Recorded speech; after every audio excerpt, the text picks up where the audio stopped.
You say, well, what if somebody else buys all that stuff? Well, then go for $262. Huh? Now this is the last pallet, okay? Now I'll show you the bad first, okay? It's only two bad pieces, only that one piece over there, and then this piece right here.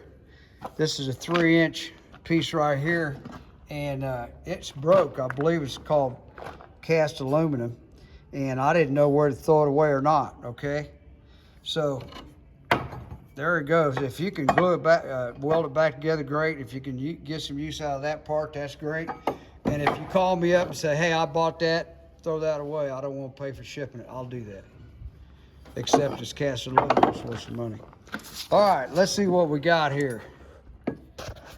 Here's a 3-inch, 3-inch,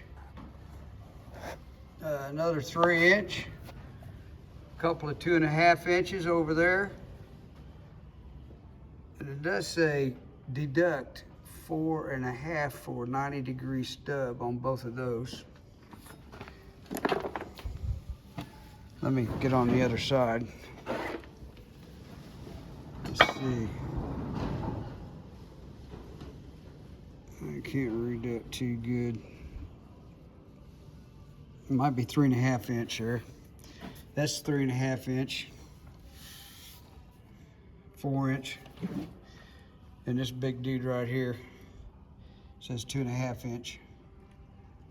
Okay. Well, same deal. You get the whole pallet.